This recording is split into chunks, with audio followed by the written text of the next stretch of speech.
Bob Deis and Bill Cunningham. Welcome to Suit Up the Podcast. Thank you. Thank you very much, sir. Would you each mind introducing yourselves, especially so people on the audio only can hear your voice and your name? Bill, Okay. you go first. Okay. My name is Bill Cunningham. I am the mad pulp bastard of Pulp 2.0 Press. What that means is I'm the chief cook and bottle washer. I do a little bit of everything, publishing comics and pulp, and I co-edit the Men's Adventure Quarterly with my partner in crime here, Mr. Bob Deis. And I'm Bob Deis. My last name is spelled D-E-I-S, but it's pronounced Dice, like the kind you roll. Mm-hmm. Brilliant pulp name. Exactly. For many decades, I made a living as a political consultant. Luckily, the firm I work for does not do candidates. We specialize in ballot measures, issues people vote on, like referenda, initiatives, bond measures, that kind of thing. And in my spare time, about 20 years ago or so, I started collecting men's adventure magazines. I had seen a book about them, two books actually, one called It's a Man's World by Adam Parfrey, which I highly recommend, and another one called Men's Adventure Magazines in Post-War America. And those came out both around 2004. I was fascinated. And because of eBay, although it's not easy to find old men's adventure magazines nowadays, bookstores or flea markets, eBay made it more possible. I started buying them. I realized at that point that there wasn't much information about them online. And so I started writing a blog, menspulpmags.com, about them. And that led me to make connections with a number of other fans and collectors. And as a result of that, I made a connection with, among other people, with Wyatt Doyle, head of New Texture indie press company. And one of Wyatt's friends was Josh Allen Friedman. His father was Bruce J. Friedman, the famous playwright and novelist and short story writer. And in his early days, Bruce J. Friedman was an editor of men's adventure magazines for the Martin Goodman's magazine management company. So through that, I made a connection with Bruce. I became more and more fascinated, did some blogs about him and so forth. And Wyatt had just published a book for Josh called Black Cracker, which is a great book. Josh was I think he was the only white kid in a black school in New York City back he was a kid. And so I asked Wyatt, how would you like to do a book with a story anthology of men's adventure magazine stories? Wyatt said yes. We started publishing our first one, Weasels Ripped My Flesh. Great title. Great title because it's based on my favorite men's adventure magazine cover, which actually shows killer weasels attacking a guy in the water.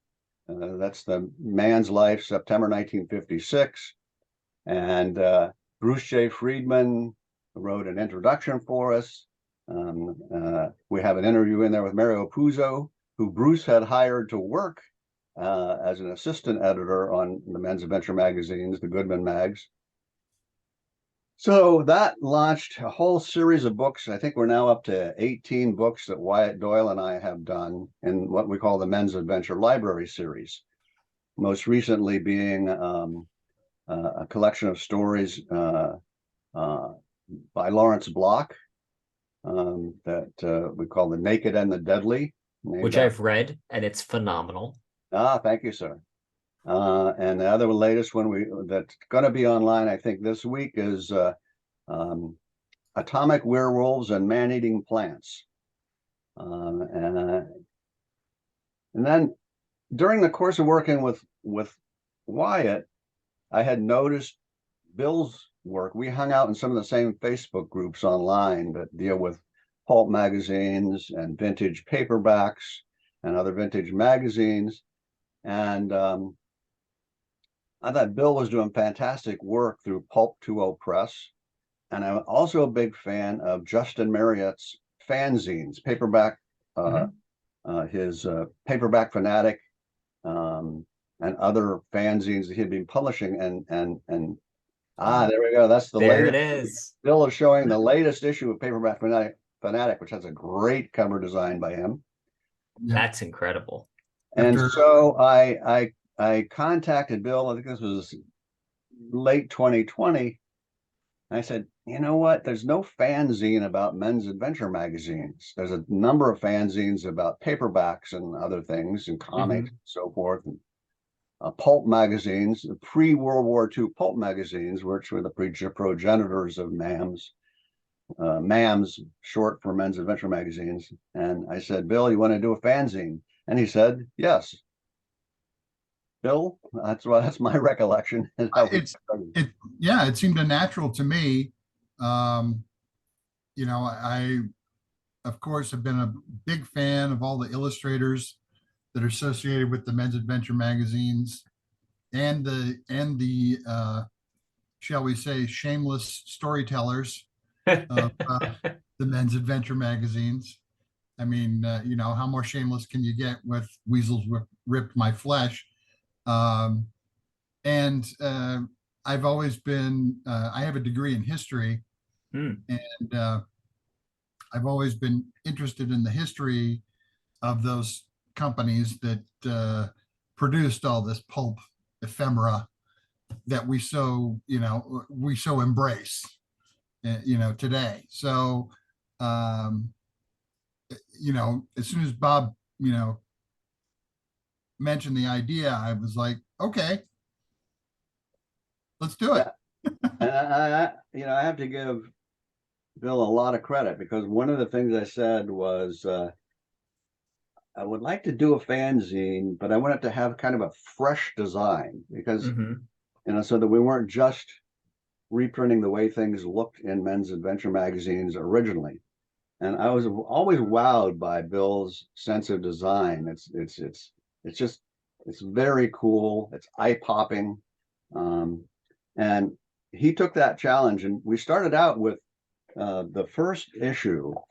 We decided to do a collection of Western stories from men's adventure magazines. Always a classic. Yes. Partly because at that time, I think I was reading a lot of Westerns issued by Wolfpack Press, or Wolfpack Publishing. Wolfpack is a great publisher who does lots of action adventure, and they've got a lot of Westerns out there. And of course, I was born in 1950. And when I was a kid, I was a huge Western fan. I watched all the TV Westerns. I read the Western comic books and so forth. And Bill said, fine. So we put together that first one of Western stories, and he made everything look twice as good as it did originally. And we had a pretty good reception right off the bat. And then we just started brainstorming other themes. So we came up with the idea of doing a theme for each issue. And I think that was probably Bill's idea, as I recall, in the beginning. And that's worked out great. How do you guys pick which themes you're going to go through? Is there a process? Is there a whiteboard? These are the big ones that we really want to do. It's usually Bob picks up the phone or Facebook video calls me and says, hey, what about if we did this? Or what about crocodiles? What do you think of that? And I'll go, okay, I like that. Or no, I don't think so. That would be kind of difficult to do. That would take a lot of time. But it's that simple. We're usually very simpatico when it comes to the subject matter of our next issue, what we want to do, what we want to accomplish. And Bob, of course, being the Encyclopedia Brown of men's adventure magazines, um, you know, can recall all these stories and artists, at the drop of a hat. And plus, he has all this stuff on his computer, cataloged. So it's a matter of Bob going through and pulling out those hidden gems that he has within the magazines and going, hey, what about this? And then he'll put together a folder and we'll go through it and pick and choose the stories and the art and so forth and build an issue from the clay to the pot. Mm-hmm. Do you guys Yeah, have? Go ahead, sorry. I was just going to ask, do you guys have favorite genres from the men's adventure stories? I can't say that I do, actually, although I have a special fondness for animal attack stories because of my fondness for weasels with my flesh. But that's really just one example. The thing about men's adventure magazines is you can find stories about virtually any topic in men's adventure magazines. Yeah. And we have. I mean, let's see, what have we done so far? We've got Westerns, Mm-hmm. we got spy stories. It's James Bond style spy stories was number 2. Love that one. Thank you. I know, shocking that I'd be a Bond fan at all. Yes. And then we did this one we called our vengeance issue, and I'm a big fan of Don Pendleton's Executioner series. Mm-hmm. And the first 2 Pendleton novels were featured in men's adventure magazines as book bonus stories. And so in this issue, we've got those 2 stories with the permission of Don's widow, who unfortunately, after she did this for us, she passed away. And then we did, I gotta say, this might be one of my favorites, Jungle Girls, the Jungle Girls issue. Chef's Kiss. Amazing collection. When I was going through the titles, I'm like, wow, Jungle Girls. And I'm reading it, I'm like, this is fascinating because a lot of the stories are written by her name was Jane Dolger. Yeah. I did not expect that when I'm opening a men's adventure magazine book about Jungle Girls, which does not lend itself to thinking a woman had any interest or involvement in something like this. She was an entrepreneur. She was an entrepreneur, no doubt. She started out as a writer's assistant to her boss, who traveled and did travel writing. And they became involved. And she became involved with the whole business of travel writing. And, next thing you know, she's also the model. She's, writing the articles. Vertical integration. Oh, absolutely. Absolutely. She knew her market. She knew how to sell to it. And she not only sold to the men's adventure magazines, but she sold to other venues as well, the tabloids and so on. So, and wrote, I think, at least 10 books that I remember. Yeah, she knew how. She was kind of like Edgar Rice Burroughs in that way, in spreading her stories out amongst whatever medium would take them. Mm-hmm. And speaking of women, one of the reasons I wanted to feature her is to show that men's adventure magazines, there aren't many women writers, but there are lots of women in men's adventure magazines, because almost every issue of every men's adventure magazine has cheesecake photo spreads. And that's one of the things that Bill and I talked about in the beginning was we want to show people what men's adventure magazines were like, not just through the stories and reprinting the stories and the artwork. And we do the artwork in full color, where it is color. But we also decided we wanted to show other aspects. And so we put in what we call the men, actually Bill came up with the name, the MAQ gallery, GAL-LERY, and we would show some of these photo spreads. And so we've got photo spreads in there. We have the other element we added to the mix is writing articles about movies and paperbacks that are related to the theme. And we wrote introductions about the artists and the writers and so forth. And so it's evolved, I think, but those are the basic elements we have in each one. And Jane Dollinger was unique in that she was both a writer and shown in cheesecake photo spreads in Men's Adventure magazines. Our basic premise for every issue of the Mac that we've published is, how do we present this to capture the original Men's Adventure experience, only better? Yes.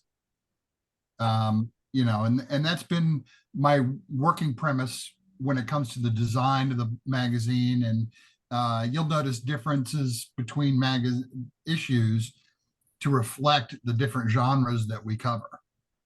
I think that one of the best things about these books are that they have such incredible design to it, because I mean, Pulp and Men's Adventure magazines, this section, this slice of literature, I love that it has as much a visual aesthetic as a literary aesthetic. And again, as a Bond fan, I just like to point out that you guys did Ursula Andress and Diana Rigg for the espionage one. And I, of course, was like, yes, thank you.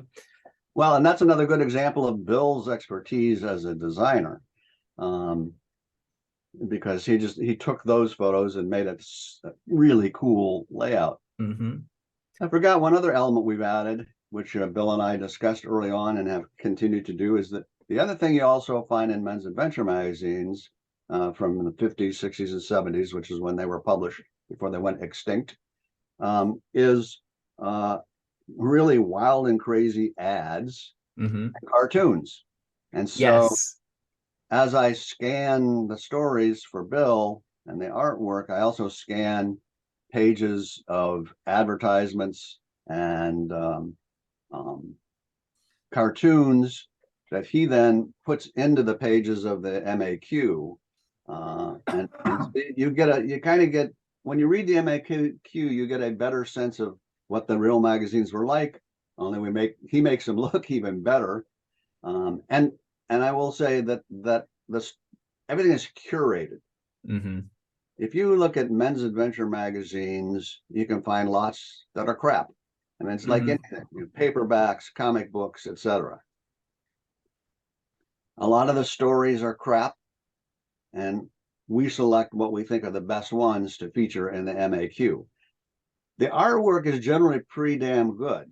I mean, Men's Adventure magazines had some of the best illustration artists of the 50s, 60s, and 70s working for them, like Mort Kunstler and Samson Pollan, and it just goes on and on. James Bama, many others who became much more famous later on, did the cover and interior illustrations. Bill does a lot of great things with those. That's one thing that I think we should touch on, is the fact that because they were working in the Men's Adventure magazines, they were also working in the paperbacks. They were also working in the comics. This whole Men's Adventure phenomenon has a huge impact on our pulp culture, because these guys were migrating between jobs and impacting how we saw books on the newsstand and magazines, and and these are guys who are also working in advertising, so we have a message being broadcast across a wide variety of media. The other thing I'll say about Bill's work, which is always creative, he's recently, well, not that recent, but in the last several issues, he's started to really get into colorization. And a lot of the men's adventure magazines, because they were low budget, the interior illustrations are black and white. Bill has figured out a way to colorize those, and they just look eye-poppingly cool. I have to give credit to Adobe Photoshop for that. They do the heavy lifting. I do the tweaking. I apply whatever aesthetics that I have to the functions in the Adobe Photoshop and Illustrator and all those other programs that I use. We live in an interesting time that I am able to do that and to represent this artwork in a new way for a new audience. Um, it's all very humbling, and it's also very exciting to be able to do that. Again, I think that you guys do such a phenomenal job putting these together, because it's fascinating for me as a fan to be able to know that I'm getting the good stuff. I'm not having to wade through the morass of things that shouldn't have been remembered. It's okay to let history get Emphasis rid on of the stuff. second syllable. Yes. And going through your books, you do such a great job of, again, the design, the layout. It's entertaining and enjoyable to read. Like, from a visual standpoint, when you're looking at the words on the page, it's very exciting and very enjoyable. Well, Bob and I we have no illusions about this. We are a niche publishing concern.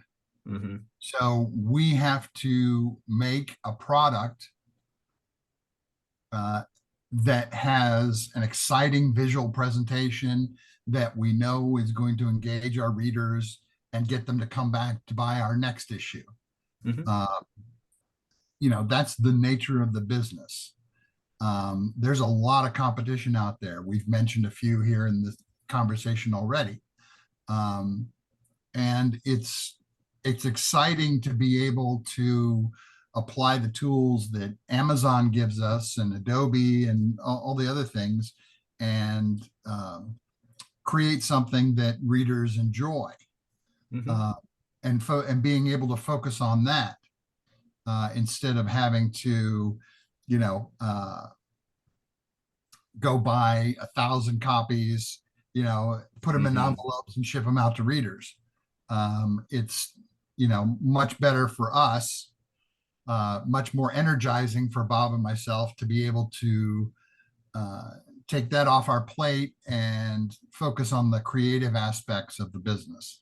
In terms of competition, the competition is really sort of this larger arena of action adventure fanzines and books, which that generally have a tie to either pulp magazines or pulp in general, pulp fiction, vintage paperbacks.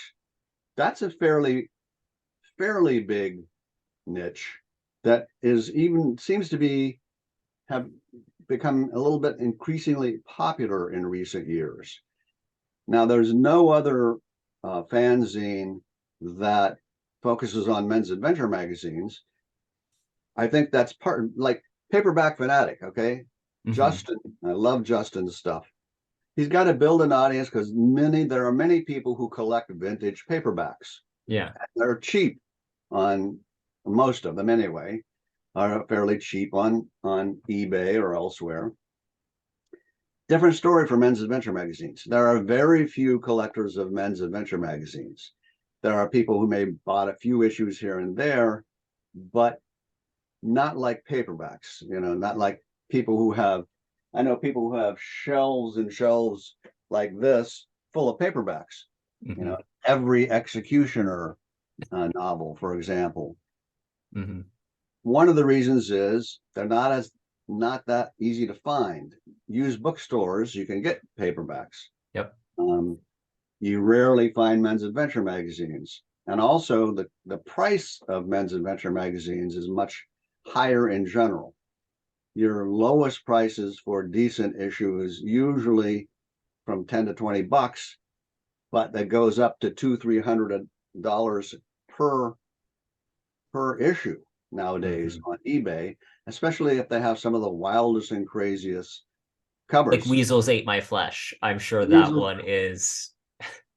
That one, I think the last time I have a couple copies. The last couple, I think I paid 300 for. Wow. I've seen others, especially the ones that are the most politically incorrect, are often get the highest prices, like the Nazi bondage and torture covers. Okay, some of those go for $200-300. Now you can find them less expensively if you are a good eBay shopper. You can do alerts for the Yeah. ones you want and so forth, and you can sometimes find deals. But we're unlike Justin Marriott. We don't have a big built-in audience of people who collect men's adventure magazines. So we have to help people first understand what they are, what were they. Yeah. People don't even know what they were, and then we have to present it in a way that appeals to a modern audience. Which actually, to that point, I noticed with the most recent Heavy Hitters edition that you guys published, you also did the black and white and the digital versions, which again, I think were great business moves because at the end of the day, I'm going to guess once you get a customer, they usually stay a customer, which is always awesome. And B, it just makes it more accessible. And much like printing out the magazines back in the day or when they did the mass market pulp, it's a matter of accessibility for people. If you can put it where people are going to read it. Absolutely. There's no reason with today's digital tools that you have to pay, $500 for paperback or so on. I am a big proponent of publishers putting their entire library up on print on demand and digital, simply because this is stuff that needs to be out there. It needs to be seen again. I think Lee Goldberg and his cutting edge books is a big proponent of that. Lee buys books, buys all the rights and reissues them as ebooks and print on demand editions. It's just something that has come around, and we need to rethink how publishing works. But the thing about print on demand, we're using KDP, which is owned by Amazon, for our print on demand. And their prices have gone up recently. And in fact, when we started doing the Men's Adventure Quarterly number 8, the Heavy Hitters issue, which features stories about hit men and hit women, I said to Bill, we have to charge, I think, what do we charge? $29.95 for the full color edition in order to make a few bucks. Yeah, I think that's it. Somewhere in that area. So I said to Bill, that for some people that may be too much. And he came up with the idea of doing a black and white edition. So that one we sell, what is that, $19.95? We sell the black and white edition. That makes it easier. And then he also figured out how to use this new option that KDP is offering for a color digital replica. And so you can see the color version. And I think you can get that free if you have, what is it, the Amazon? Kindle Unlimited? Yes, if you have Kindle Unlimited, you can look at the digital, color digital version for free. Oh, that's awesome. Yeah. Now, and one of the problems that we've always had is that the digital version looks nothing like the print version until we were able to work with KDP and come up with the digital replica version. And this way you see it on your device, iPad, Kindle, what have you, as a 2-page spread. Oh, nice. Yeah, you have to sometimes zoom in to read certain things, but it looks damn good on an iPad or a Kindle Fire. Yeah. You Or know, and that's a I big assume you can do it on your plus. PC screen too, couldn't you? Yeah, you can. Yeah. Um, that I think that's a big innovation. So that MAQ 8 is the Mhm. first one where we have full color, black and white, and digital color digital replica. And now we're going to do that with all of them, and we may go back and redo some of the older ones so that those are available that way too. Yeah. Again, I think it's a fantastic marketing move. And I mean, so this is something I'd love to get your guys' feedback on this.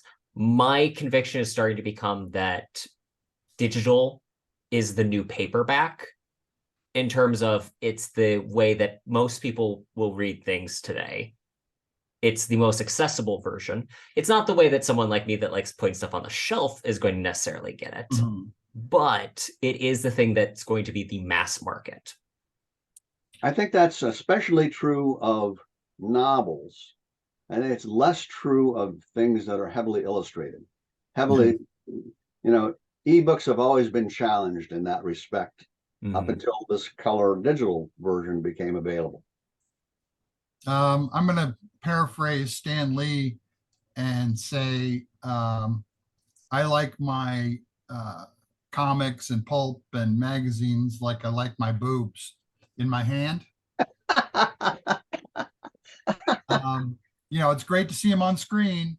They Mhm. look great, but you know, it's not the same thing. Which is Uh, very true. you know, um, I tend to look at the digital material that we put out and what other people put out as the appetizer. Mhm. And if people really want the main meal, they'll buy the paperback or whatever Mhm. as a follow up, so that they have a keepsake, as it were. Mhm.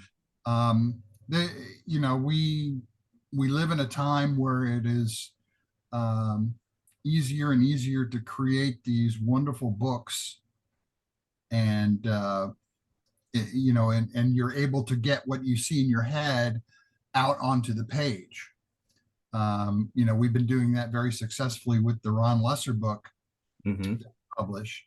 But what I'm getting at is that uh, we have to be able to get that out to the public in the best way possible, and digital is the way to do that. Well, I It's wouldn't be surprised if it evolves too. I mean, I Mhm. think there will be an increasing market for heavily illustrated um, digital books as time goes on, and they'll figure out how to do it. I I will say, looking at our sales statistics, Yeah. got this decent sales on the digital replica version of MAQ 8, and it's about half and half on the print copies. About half people buying the full color version, about half are buying black and white. Now, if you look at some things, like recently, Bill and I, or actually last year, Bill and I worked together on, hey, I'm glad you have the copy, man. A copy of the Volume 1, Art of Ron Lesser, Volume 1, Deadly Dames and Sexy Sirens. It's the first book to feature artwork by one of the greatest illustration artists uh, of the past Mhm. 70 years, Ron Lesser.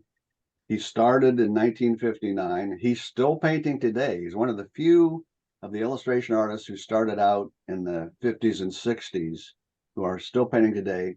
There's not much of a market for paperback art, but he was very big in paperback covers back in the day. When I had done some art books with Wyatt Doyle, Men's Adventure magazine art books featuring Mort Kunstler's artwork, Samson Pollin's artwork, Gil Cohen's artwork. And I asked Bill if he wanted to, if I could get Ron's approval to do an art book. I wanted to do one again with really fresh design, the Mhm. kind of fresh designs that Bill had, so that it wasn't just page after page of covers, you know. So Bill said, yeah, he'd be up for it. Ron was up for it. There's never been any book featuring his artwork, and so we we started trying to figure out what would we do first. And hey, sex sells. And Go with Ron, it. master of paperback covers that feature sexy women, which was one of the selling points on newsstands in the 50s, 60s, and 70s. Almost all of the crime and mystery covers and many others had sexy women on them. So that was what we picked for the first volume. We're going to do at least 2 or 3 more volumes with Ron. This first one is selling well. But going back to digital, I mean, one of the problems I see is it would be very difficult to do Yeah. a digital version that would do justice to the layouts that Bill did in these, you know, in the book, in the print version of the book. Well, and so this is the thing I'm noticing with physical media in specifically. I want to talk more about the book in just a second, but so I'm a big DVD collector and I loved collecting DVDs and Blu-rays. Well, guess what? Now I was shocked when I realized they aren't making as many as they used to. Yeah. And because now everything's streaming. But here's what I am finding. Now they're making more tailored exclusive box sets. Yeah, special and editions. I've seen those special too. editions, It's which are perfect for movie fans. To be honest, they're making fetish objects. Yes. We you know, for it is for the person who wants this movie, but he wants to know everything about that movie or everything about that artist, you know, or you know, whatever. You see that a lot in publishing as well, with you know, leather bound books of comics, you know, things that look and feel and are experienced in, you know, in a very tactile and visual way, and it's very expensive. Yeah, actually, a lot of the people we hang out with on Facebook, increasingly, like John Harrison, who's an Australian pop culture historian and movie maven. He's been writing a lot of introductions and so forth for special editions of DVDs, the booklets they put together. Right. Oh yeah. And I became a fan of his stuff, and we asked him to write an article for us for MAQ9, which is going to feature croc and alligator attacks. And he put together a great article of croc and gator movies. It's just really cool. But I think, to your point, you know, things are changing. There are new sets of fans for old stuff. Yes. But they need to be repackaged in new ways to appeal to those folks. Yeah. And I think that's happening in DVDs, as well as what we're trying to do with the MAQ and what I do with Wyatt for the Men's Adventure Library. As again, obviously, I'm the physical media guy, the books behind me. I like collecting the different fetish objects of the things that I enjoy. I like building my collection of fantastic artwork, which brings me to talking about Sexy Sirens. This book is awesome. Oh, thank you. 100%. I obviously, I'm a big fan of the Hard Case Crime series, and they have used several of Ron Lesser's paintings and artwork for covers. So when I saw that you guys were coming out with this book, I'm like, oh, my brain instantly flashed to the covers that I know he's done. I'm like, I can't wait to see a larger spectrum of his work. And I wasn't disappointed. And in addition, all of the articles you guys have put in here, the Q&As, the context makes it so much more enjoyable. Oh, thank you. Yeah, that's one thing that we set out to do, either consciously or subconsciously, is not only talk about the man's artwork, but talk about the man and the industry that he worked in. And have him talk about it, and have him talk about it himself. Yeah. There's extensive quotes from Ron and throughout the whole book. Yeah. And you'll see a quote from him where he talks about how a publisher used his artwork over and over again, and you can just hear it in the quote, that he was disappointed in what the publisher was doing, and or things that he was especially proud of, and things that he, goals he set for himself within the industry and personally, in order to not become one of those guys who faded away. I mean, the guy's been working steadily for over 60 years, moving from paperbacks to magazine advertising to covers to movie posters Yeah. to, and he's even moved on to historical paintings and to gallery work. So it's a testament to what he is able to put his mind to and put his brush to. And one of the other cool things I like about this particular book is we got Ron talking about his models. Yes. Right. And we featured a number of his best models. Of course, the first one was his wife, Claudia Lesser. Yeah. That's And so cool. That's her on the cover. And he had a number of other models that he used frequently that we talk about in there. We show his reference photos and so forth. By the way, Ron has in recent years, because there's hardly any paperback work anymore. Charles Ardai at Hardcase, I give him credit for hiring Ron to do some, but there's not much work like that anymore. However, Ron has been making versions of paintings he did back in the day and selling those via galleries and on heritage auctions. And he's also been doing some really cool celebrity paintings, like he really loves doing Marilyn Monroe. He's done a whole series of Marilyn Monroe paintings. Do either of you have a favorite painting or cover art from Volume 1? It's on the cover. That's mine. Yeah, I mean, this is the one that instantly sold me. Mm-hmm. I saw it and I said, "Oh, that's a cover. That is a cover." And can you imagine that? I can imagine it at a paperback size, but I said, now let's take a look at it at 8.5 by 11. Mm-hmm. Oh, okay. That's eye catching. That's, you put that face out on a bookshelf, somebody's going to want to pick it up. It's hard to pick. There's another one that's one of my favorites that we used on the frontispiece. Mm-hmm. That one, the model is, as I recall, is Elaine Reynolds, I think, is that one, isn't it? I think so. Yeah. But it's hard to pick, and there's so many. Now, one of the problems we faced is that there are very few of his original cover paintings from the late 50s, 60s, and 70s available. So we reached out to some collectors who had examples, but still, this book is primarily, it's got a lot of cover art, and then we have, the real paintings when we can find them.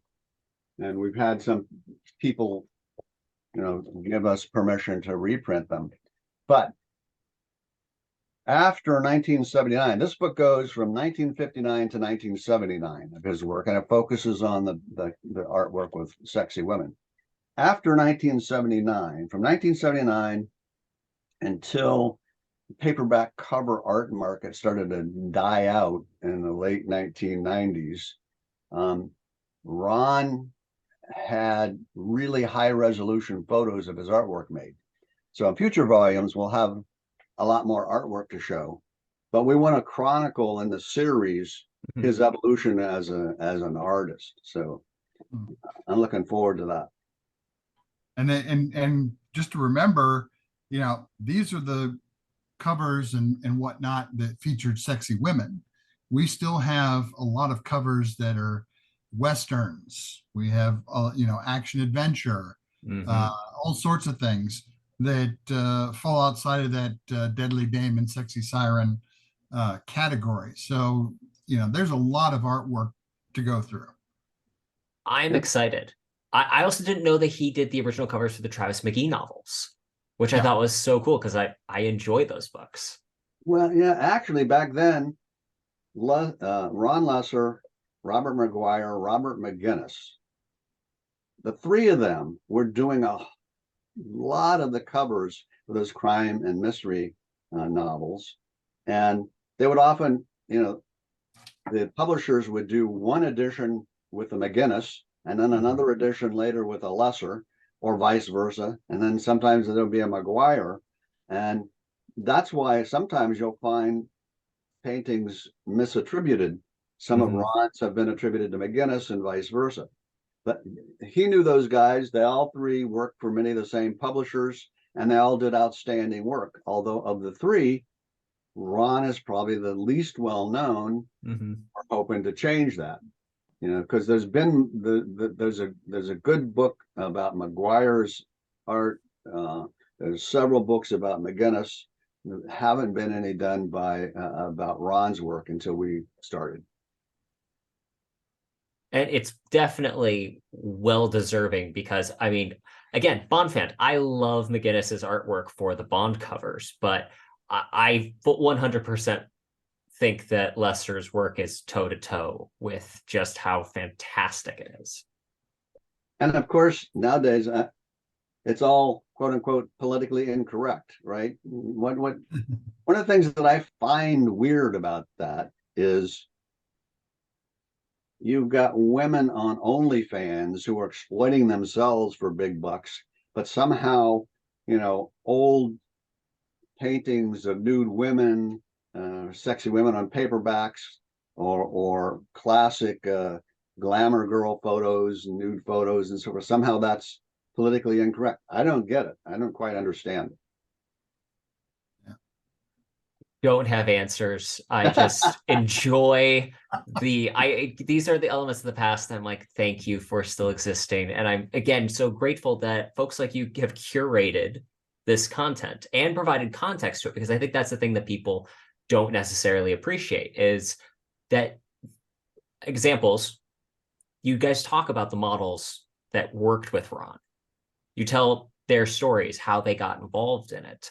And Mhm. it's fascinating because, again, it brings more life to it rather than simply looking at it on the page and going, oh, this is gorgeous, or depending on your perspective, oh, how horrible, how could they do that? I think it's sort of like what you're talking about with the special edition DVDs now. Mm-hmm. We're kind of trying to do the same thing with the Men's Adventure Quarterly and with the Ron Lesser series. It's add information, background information on every aspect of Men's Adventure magazine and paperbacks that Ron did artwork for and so forth that people will probably never have heard of, but Mm-hmm. it's interesting when you start reading about it. Yeah. Mm-hmm. Let's face the fact that the people who created this material is just as fascinating and as colorful as the material itself. Exactly. I mean, that's the thing that I think is cool. For me, as someone who I got involved in this by reading an Arv Manlius article back in the day about weasels rip my flesh. And that always I stuck in the remember back of that. my head. And then I started coming across pulp books and old paperbacks, hard case crime, into Men's Adventures Quarterly, all these things that then you discover, oh, an artist that I really like. Oh, they also did the artwork for that book. They also did the artwork for that movie.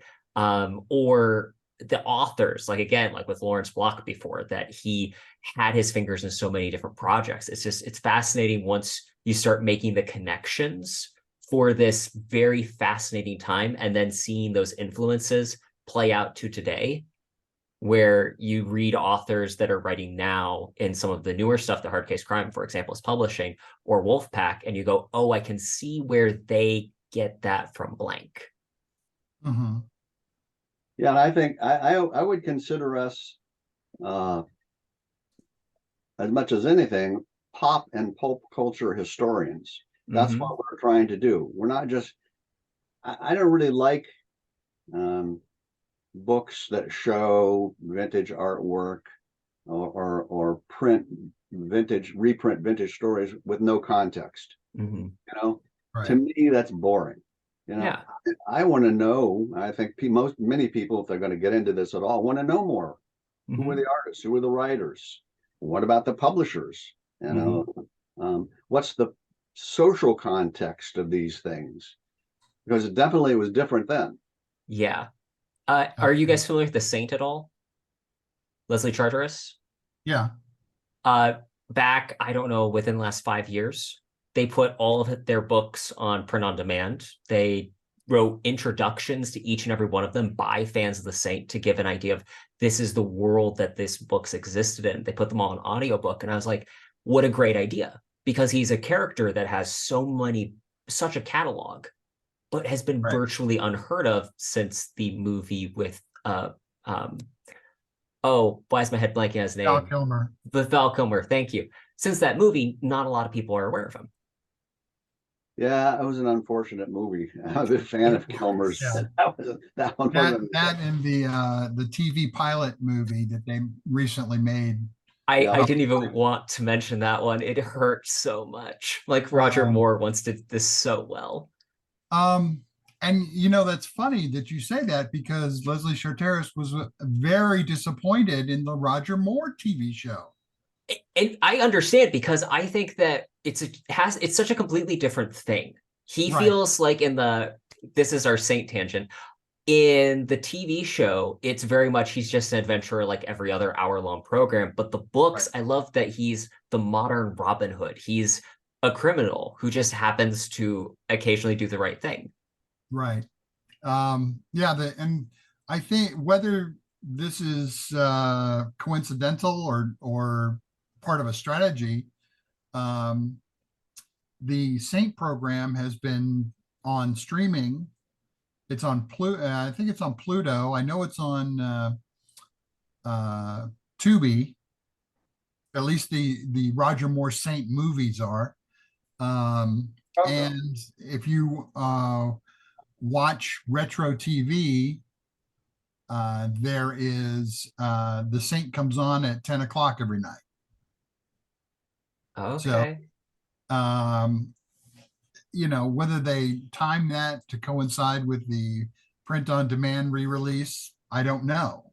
Could be, or maybe the print on demand re-release is timed with the new campaign. Uh, or it could just be some weird coincidence that, I'm making connections where none exist. Well, I But think that the reality is, as you guys well know, it's only a matter of time till every character gets remade. yeah, And I will be shocked if we don't see an attempt to remake him again. I'm still annoyed that we did not get a new version of the Shadow during the superhero boom that we've had recently, but that's neither here nor there. I could do an entire episode just on my disappointment with Shadow I'll updates. be there for that. Well, I think that's one of the reasons why men's adventure magazines have a lower profile than some too, because unlike the pulps, you didn't have recurring characters in men's adventure magazines. You didn't have novels that were serialized Mm. over a series of issues. You had book bonus stories, like the one I mentioned on the Executioner, and many others. Lawrence Block, the Lawrence Block book includes 6 book bonus stories that he had published in men's adventure magazines back in the day. Um, and and so it's a little bit different. People don't have a character that then lived on after the men's Mhm. adventure magazines. Uh, and so that's another thing that gives them a lower profile. But when you look at the book bonus stories that are in men's adventure magazines, it's really amazing. I mean, almost all of the popular uh, authors who had big sales in the realms of paperbacks had their book bonus versions of their stories in men's adventure magazines. You The know, Parker series, excuse me, the Parker series by the Richard Stark. Parker series, yeah. Harlan Ellison and Robert Silverberg, and just You name one, and almost all of the crime and mystery writers had versions, and to the extent that we can get permission, we'll be featuring more of those in the future in the MAQ. Which brings me to Awesome. the question I had for you, Terrence, which is, do you have any wish list of themes for future issues of the MAQ? Yeah. I'll have to think about them because you guys have covered the big ones that I really like so far, which are heist and espionage. Those are my two biggest genre flavors of taste. So the fact is, you guys have already you've got met most of my palette so far. So I'll have to think about maybe like amateur detectives would be an interesting one if they had. I don't know if there is a sufficient genre of that, but Who would be an example of that in the realm of paperbacks? see that's then the hard part is I now think to myself, were there even any in the realm of paperbacks? Because I think of amateur detectives and my head goes to Hardy Boys, and I'm sure that is not a Okay. subgenre Or of. well, Miss Marple, Oh yeah, um, or goodness, The Hardy Boys, things like that. yeah, Yeah, I can't think of anything like that in men's adventure magazines. yeah, because We're I think that the currently, version of that, excuse me. I was gonna say this, the version of that usually is the person that fell into it by accident, is right, what that story usually became anyway. right. So it's not like you have Jessica Fletcher from Murder She Wrote showing up. Well, I don't rule out doing a theme twice. Bill and I haven't had to do that quite yet, because we got too many others we want to do. But I all of the themes we've covered so far, there are 5 times as many stories out there that are worth reprinting that we might come back to, including spies Mm-hmm. and Were space westerns ever one? space Space westerns, that science kind of thing? fiction. Yeah. Yeah, actually, the new book that Wyatt Doyle and I did includes some of them.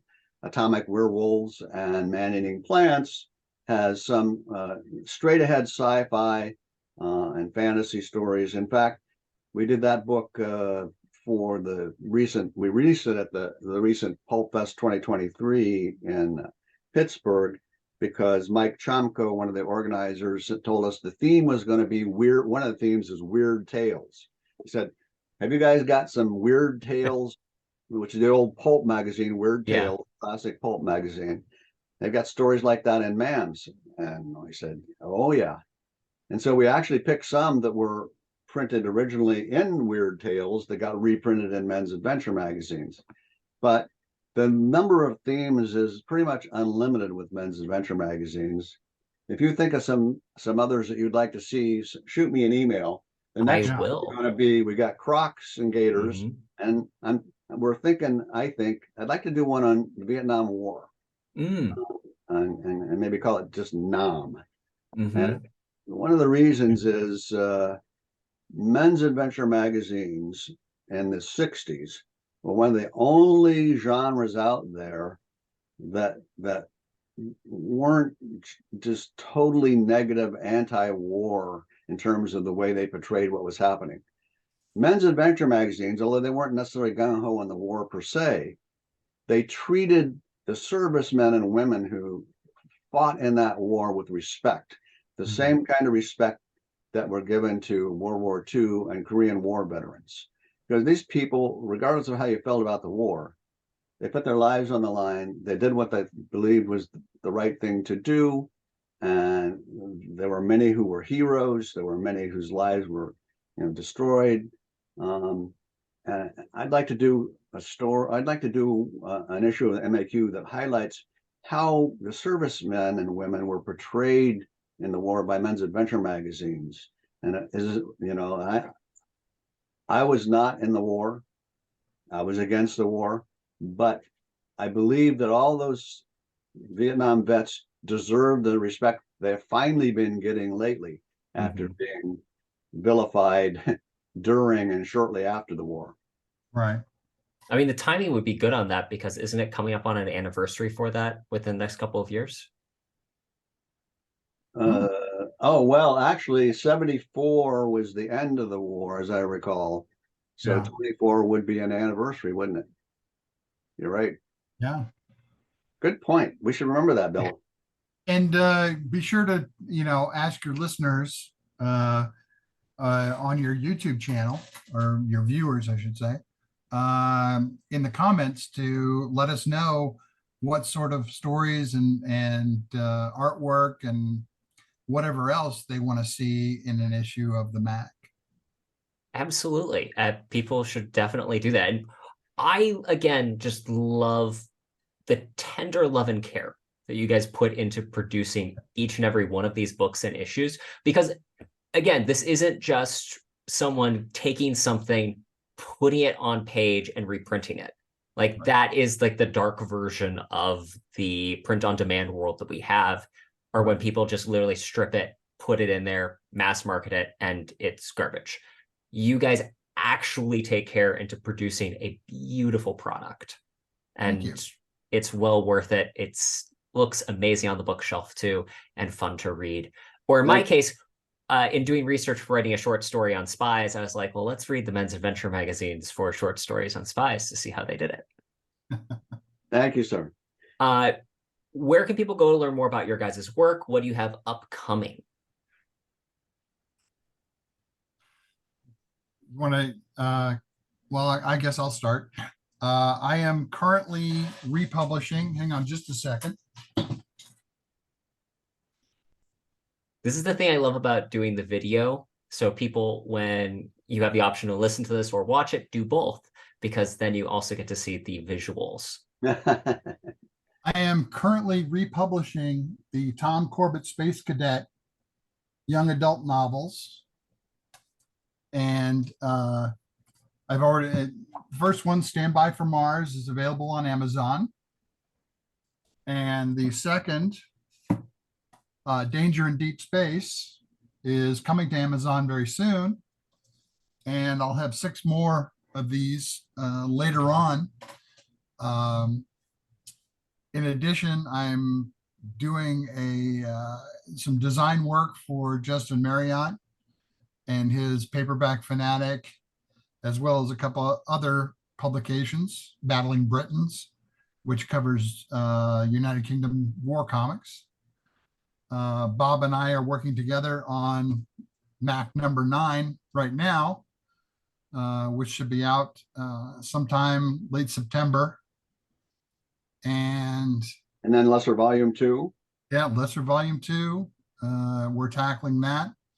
And I'm also putting out a sequel to Celluloid Wars, The Making of Battle Beyond the Stars, covering the making of Forbidden World. And those Ooh. 2 books are by Alan Holtzman, who was the editor of Battle Beyond the Stars and the director of Forbidden World for Roger Corman. As far as finding out about what Bill is up to, there's a couple ways. He has a website, Pulp20 Press. I have a website, menspulpmags.com. But I would say the best way, anybody who's on Facebook, we're on Facebook every day. We actually have a Facebook page for the Men's Adventure Quarterly called the Men's Adventure Quarterly Brigade. That people can become members of. There's another Facebook group that I moderate called the Men's Adventure Magazines and Books Facebook group. But we also hang out. Oh, and then Wyatt and I have one called The Weasels Ripped My Book. That's another Facebook group we have. But we also hang out in some of the other vintage paperback groups that I highly recommend, like Men's Adventure Paperbacks of the 20th Century, Vintage Paperback and Pulp Forum, Illustration Magazine is another one of my favorites. So on Facebook, you can keep up with stuff like that. And then, hopefully at some point, we might do some more on YouTube. Bill has started to experiment with that, and we might do some more videos of our own. Awesome. And I'll be sure to link all that in the show notes. And as someone who's a member of several of those Facebook groups, I can also say they're really fun. And I love the different conversations and posts that I get to read about the various things that are this niche topic that covers so much and is so much fun. Great. Gentlemen, thank you again for coming on the show. Thank you you, for having sir. us. Been a pleasure. We really appreciate your interest. Always welcome back too. We'll do that episode in the shadow someday. All right, Okay. cool.